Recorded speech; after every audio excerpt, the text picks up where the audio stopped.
And all sorts of issues in the churches there. In fact, I want to read you just a clip from a letter that Paul wrote to the church in Corinth. And you've probably heard this if you've been in the church. It's the one where he says that though we walk in the flesh, we do not wage battle according to the flesh. So when you hear Christians talk about warfare and fighting, they don't mean weapons of flesh, but what we call divinely powerful weapons that destroy fortresses and strongholds. Well, what are those?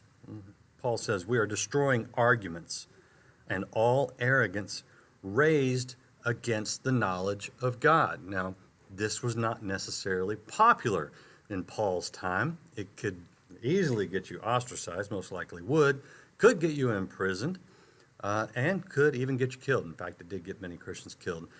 In that letter, Paul writes to the church in Corinth, he references some persecution that he had faced for doing just this thing, going after the popular ideas of the culture that are not the ideas of God. In fact, we think that letter was written about 55 AD or CE, and that would have been the year after Nero came to power. So things were starting to get really heated in the culture in which Paul wrote those words. Well, I think those words are 100% applicable to the times that we live in now. It's actually not as bad now as it was back then, at least in our country. In some parts of the world, it is. But that's what we are to do. That's what we're going to do today. And so I have he is a doctor technically, Frank Turek with me. He has an organization called crossexamined.org, and we'll take a look at his website and talk about some of the great resources there. But there are some ideas in our culture that are really coming to the forefront that are not of God. And as Christians, we are called to destroy those ideas, not the people. We redeem the people, but we destroy the ideas that destroy people. So hang on, it's going to be a fun ride. Frank Turek, welcome to Life Today Live. Randy, always great being with you. It's been a while. I'm glad to be back on. How are you? Man, I'm thrilled.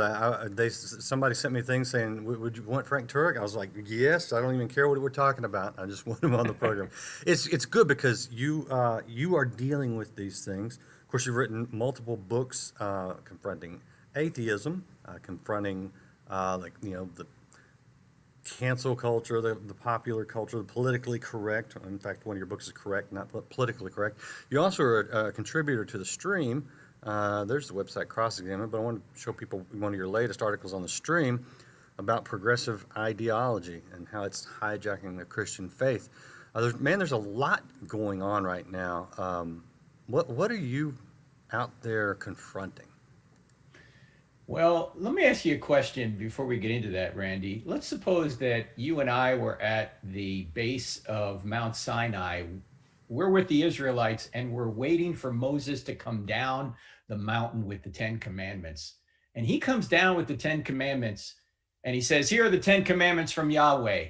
And you and I both look at him and we say, we don't really like those 10. We have our own 10. Should we call ourselves followers of Yahweh? I know where you're going with that, and you know what? That's what a lot of them did. Yeah. Well, but why would you call yourself a follower of Yahweh if you're going to agree with, or if you're going to disagree with the 10 Commandments? And I see many people out there who are claiming to be Christians disagreeing with Jesus, and I just don't see how you do that, particularly since Jesus, according to what we believe and according to the evidence, claimed and proved to be God.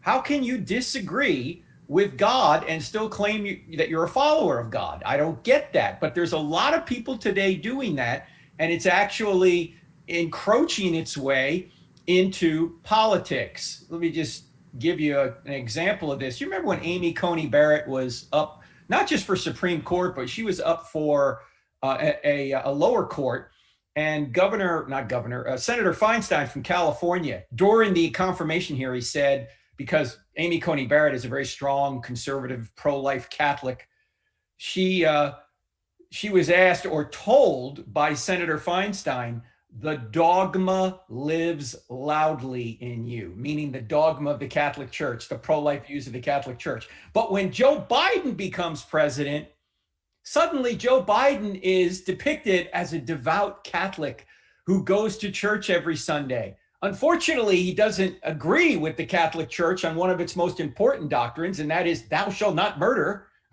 right? But the media depicts him as devout. Why do they depict Amy Coney Barrett negatively? She's a Catholic because she actually believes it's true. And they depict Joe Biden positively because he actually doesn't believe it's true. Or if he does believe it, he doesn't want to in any way have it influence what he does in the Oval Office. Okay, so getting beyond the personalities, and I that helps illustrate your point. But what is the problem with the thinking behind that approach?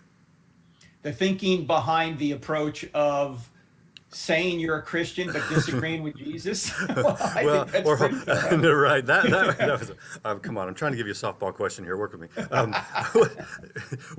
me. By saying that, oh, it's okay for that person to think for himself, but it's not okay for her to have the dogma living so loudly. What are you seeing there? I mean, I can quote scripture on unequal weights and measures and things like that. Well, from a political perspective, I think what the left is doing now, they know that during the midterm elections, normally the party in power really performs very poorly. So they have to somehow convince people who are Christians to vote for the left, to vote for Democrats, to vote in the midterm elections. And the way they're going to have to do that is try and at least get Christians to perceive the fact that, well, Joe Biden and his party are Christians, or they're somehow approximating Christianity. They're bringing Christianity and the values of Christianity into politics, when in fact they're not. They're disagreeing with Christianity, and might I say, not even just Christianity, just natural law in general. They're disagreeing, Randy, with the essentials. I mean, our country began with, we hold these truths to be self-evident, that all men were created equal and endowed by their creator with certain unalienable rights. Among these are life, liberty, and the pursuit of happiness.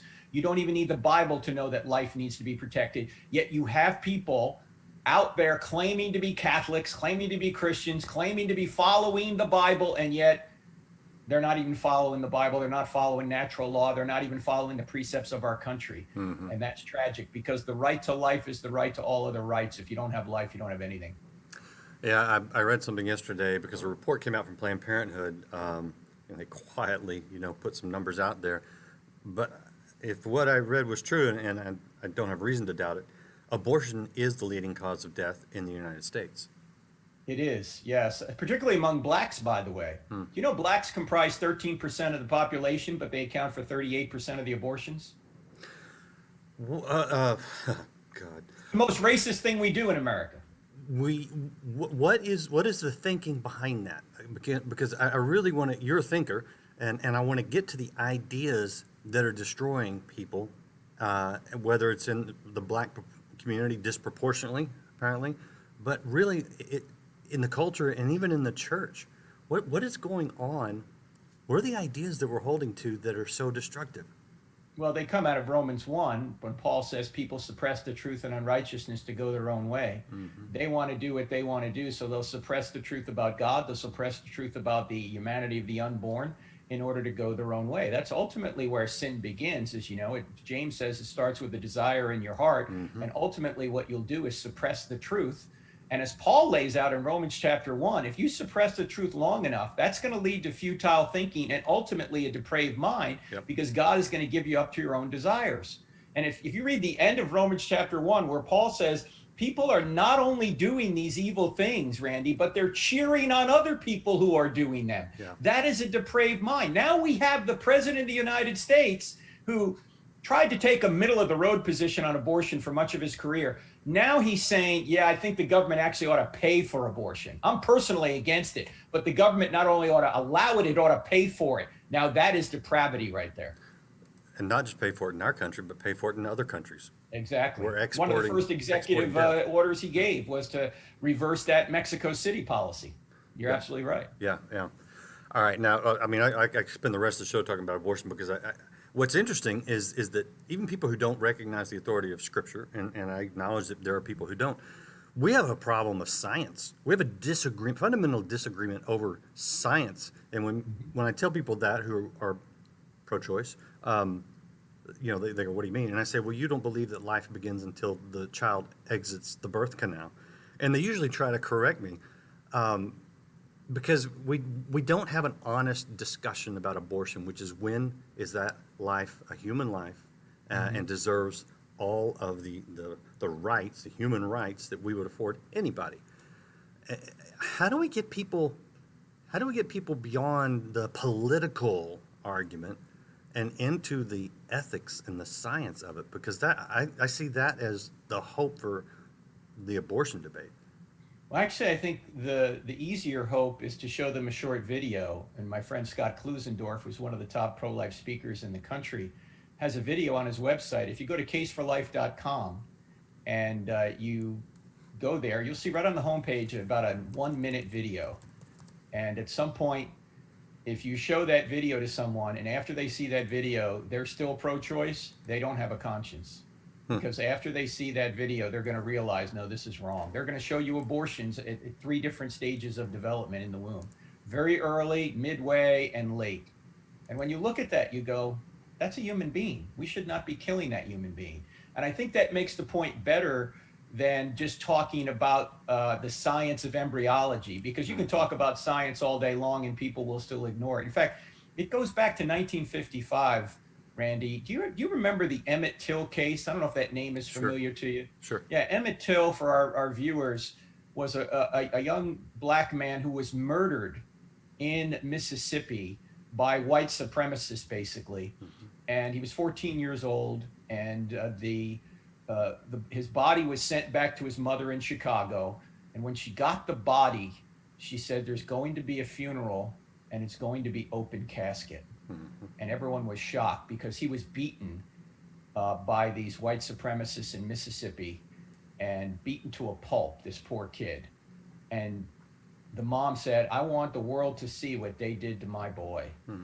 And that image helped launch the civil rights legislation, which occurred 9 years later. You need images. You need the truth sometimes to wake people up. And if any of our viewers right now go to caseforlife.com and view that 1-minute video, that is a game changer. When people see that, they're going to go, "No, this is wrong. It needs to be stopped." There's the website. You can see it right there. That's interesting. I have not seen it. I will be checking that out definitely after our conversation today. We are talking to Frank. Parental discretion advised. Yeah, well, you know what? That's okay. Because like you say, sometimes we need to see it. I think the Emmett Till case was the subject of the movie Mississippi Burning. Probably, yeah. I don't know if I've seen that, but it may have been, yeah. Older film, Gene Hackman. We're talking to Frank Turek. This is his website. Right that's him. I clicked on the wrong thing. That's crossexamine.org. And Frank's on the front line dealing with these issues. You still have the Cross Examine radio show, correct? Yes, sir. We call it "I Don't Have Enough Faith to Be an Atheist" now. It's podcasted. You can find it. It's on once a week, every Saturday. Of course, if you're not near a radio station, you can listen to it anytime because it's podcasted. We also have a TV show on DirecTV, Roku, NRB. Okay. Yeah, yep. National Religious Broadcasters. You'll be able to follow up with that, and that's all available if you go to the website, crossexamine.org. You can find out where to watch, where to listen, where to download the podcast and listen anytime you want. But I want to hit a couple of other issues, Frank. We talking about the civil rights issue. Are you aware that Amazon has pulled documentaries on Clarence Thomas, a book on Clarence Thomas, a documentary, or was it a documentary or a book by Shelby Steele? It's like, wait a minute, why is the only, you've got the books from the other Supreme Court justices available, but you're pulling the one from the black one? That seems wrong. And what that is this, we call it cancel culture, and that's a bit of a buzzword right now, but it's somebody saying, we don't agree with your ideas, therefore we don't want it out there. We don't want it heard. It's not classic liberalism, which says we want to debate it. It's this leftism that says we want it silenced. What are you seeing? I know you've dealt with this whole the cancel culture stuff and the silencing of people. What are you seeing out there? Yeah, I was canceled 10 years ago in 2011 because I was working for companies like Cisco and Bank of America doing leadership training for their employees. And at one point, someone in the class had discovered I was an author and written some books. And one book I wrote, which you mentioned earlier, is called Correct, Not Politically Correct, How Same-Sex Marriage Hurts Everyone. Well, as soon as that student of the class, who, by the way, loved the class I was teaching in leadership, he told that to the HR director and said, oh, this guy can't work here because he doesn't agree with same-sex marriage. Now, keep in mind, this was 4 years before the Supreme Court decision. Same-sex marriage was not the law of the land. Well, Randy, I was fired that day without anyone ever asking me a question. Jeez. Because of that. And a few days later, I was fired by Bank of America. And at the time, this was 2011, as I said, the head of Cisco was a guy named John Chambers. And he was on, in 2008, the Elect McCain Commission in California. So I wrote him a letter. I FedExed it to his office. I said, Mr. Chambers, I'm a veteran of the United States Navy. I've been working in your company, leadership consultant, doing training. And I was fired because I have the same view on same-sex marriage that Senator John McCain has. Are you qualified to be working at Cisco? Right? So I get a call from an attorney almost immediately. The very next day I sent the letter, I get a call from an attorney.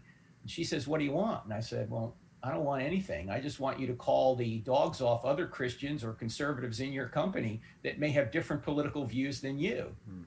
And then I was set up to talk to the head of inclusion and diversity at Cisco. And the head of inclusion and diversity, when I asked her what inclusion and diversity meant, she couldn't give me a real definitive answer.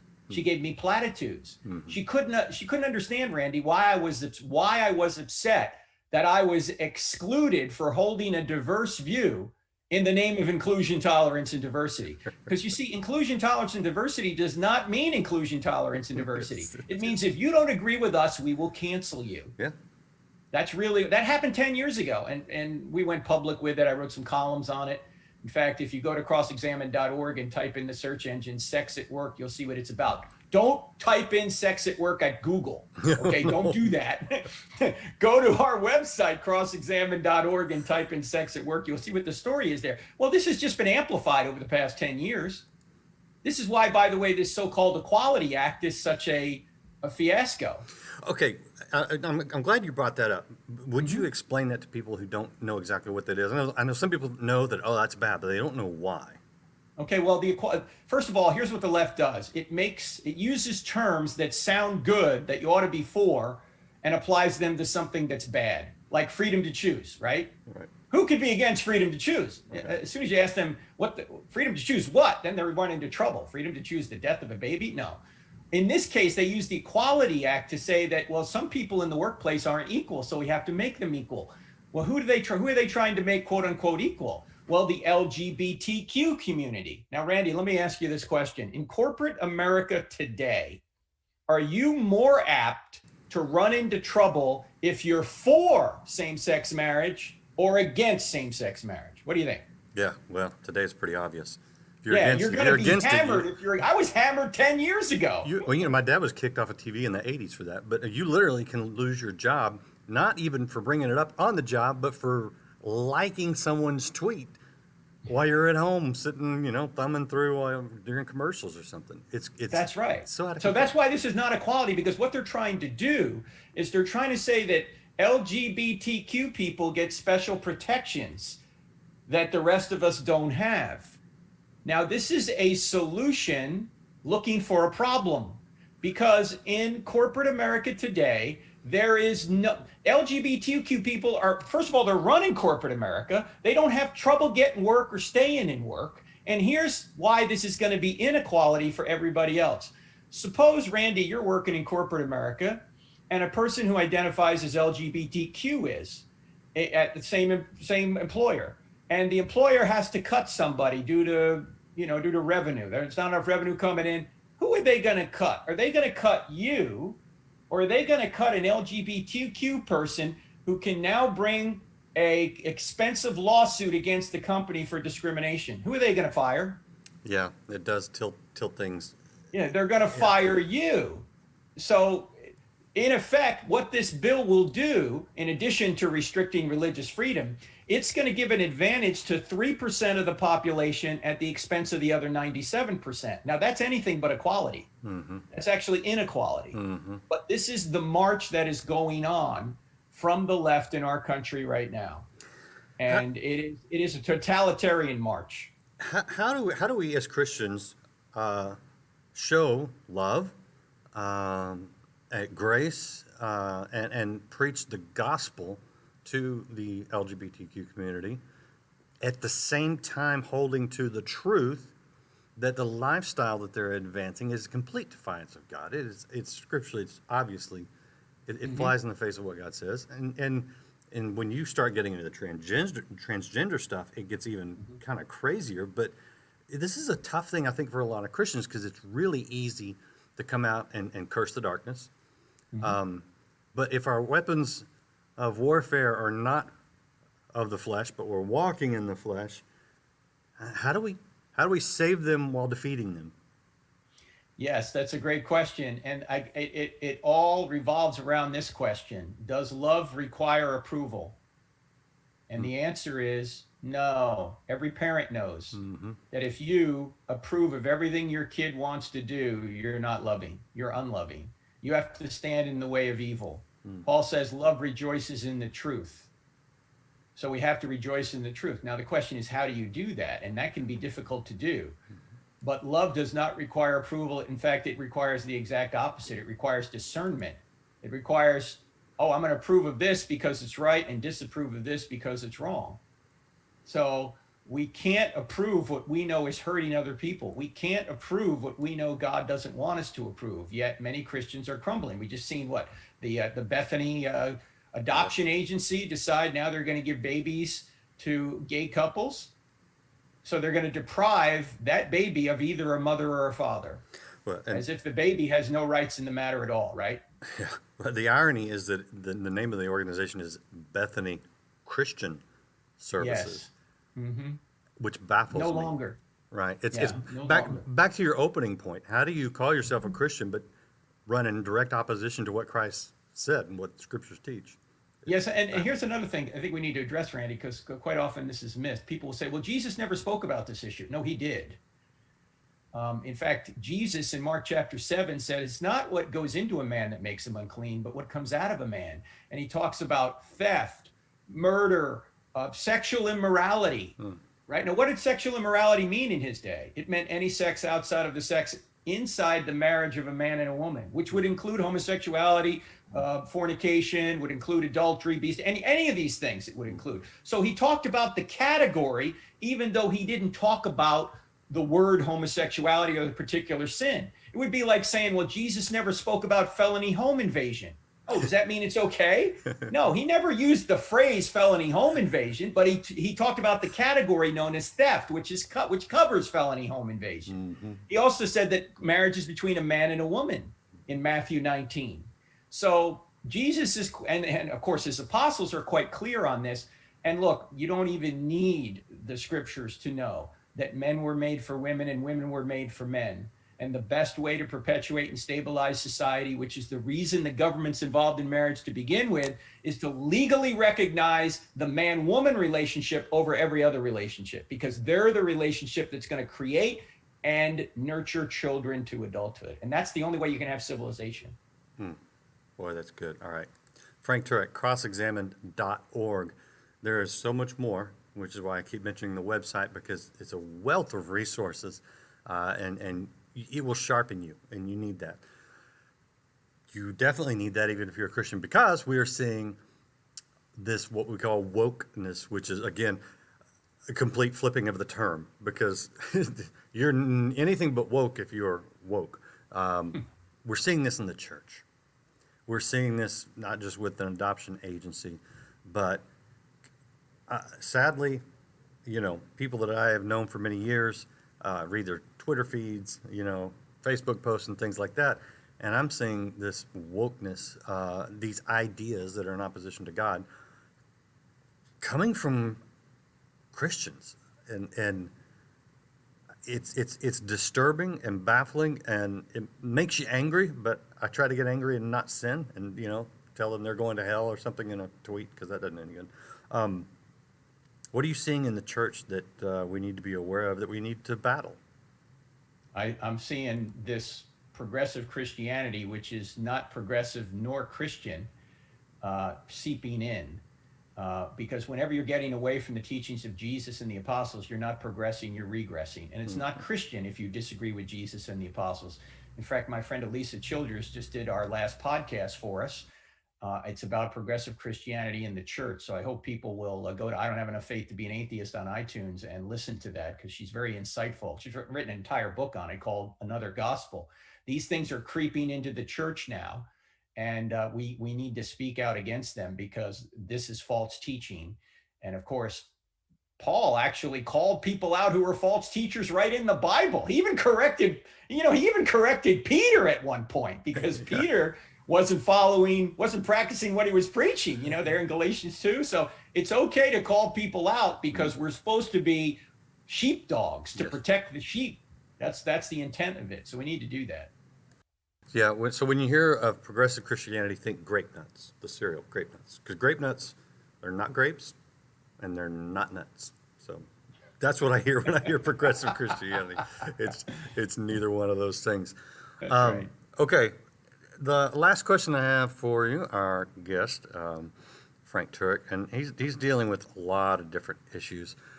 And you touched on this earlier, and this is a difficult thing, I think, for a lot of people, because we get so focused on the personality, and the media drives this, and people are flawed, especially, well, I'll be nice. We have leaders, especially people in government, they're flawed. Mm-hmm. How do we're never going to get a perfect man or woman to run for office. We're going to have a flawed man or woman running for office. And when the flaw becomes the point of everything, Christians think, I can't vote for that flaw in that individual. How do we get people to look at the issues and the ramifications and what lines up with the Word of God and what doesn't line up with the Word of God, and in order to put not better humans in office, but humans that will uphold better policies into office? Yeah, that's absolutely critical, because you need to vote for the policies more so than the person, because that's really why you're putting people in office, for the policies they're going to put forth. And let me just suggest one thing, Randy. Here's another thing that your listeners can do if they think there's no utility in politics. Just Google the word Korea satellite night. Korea satellite night. What they're going to see is a satellite picture of the Korean peninsula. They're going to see South Korea full of light, and they're going to see North Korea dark. Why? Because South Korea has political freedom, North Korea does not. I mean, which nation would you rather live in right now, South Korea or North Korea? The main difference between the two nations, Randy, is politics. Politics affects everything we do. In fact, when people say, oh, don't get involved politically, just preach the gospel, I say, if you don't get involved politically, you don't think the gospel is very important. Why not? Because our very ability to preach the gospel is affected by the laws that are made in Washington or in Austin or wherever you are, right? Those laws affect what we do. We couldn't even, this broadcast, Randy, as you know, can't be seen in North Korea, Saudi Arabia, China, or Iran. Why? Because politically they've ruled this out. They've ruled out Christianity. Now, we've got to be involved, if for no other reason, to enable us to preach and live the gospel. And our religious freedoms are going away in this country because Christians are not standing up. Yeah, boy, that's so true. And you know what will help get this message out? Hit the share button, hit it now, hit follow or subscribe. You got something coming up, Frank, that I want you to talk about, because, you know, when we look at the culture and we think, how do we deal with the culture? I think the best book in Scripture that deals with a depraved culture is the book of Romans. Mm-hmm. And you've got a series coming up at the end of the month on the great book of Romans. Yeah, I'm teaching an online course. We're going verse by verse through the entire book of Romans. It's great. And it's like 19 weeks or 19 one-hour sessions. We're going to do it in 10 weeks. And if they go to crossexamine.org, click on online courses, they'll see it there. I'll be the instructor. And if they take the premium version, I'm going to be on with them on 10 different occasions for Zoom Q&As, just like we're doing now. Because that book, Randy, has more answers in it than any of. It's the most relevant book in the New Testament for our culture right now. Yep. And I love that you're doing that, man. I appreciate that. Oh. Siri found something on the web. I don't know what it was. That's awesome. She found the online Christian courses on the web. She Really? found the course of Romans, yeah. Wow. So all you got to do is say it to Siri or maybe Alexa, and it'll pop up. Frank, hey, thank you for what you're doing. Thank you for taking time to be with us today.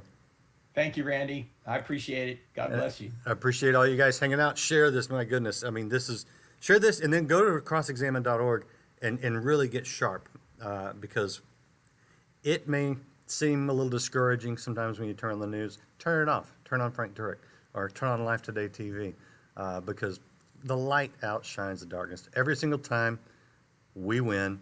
See you again tomorrow here on Life Today Live.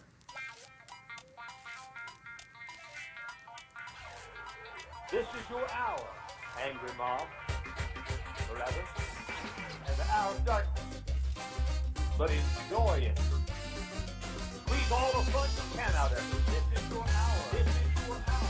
Because it's soon going to end. And truth will be on the throne for a change. Sunday is coming.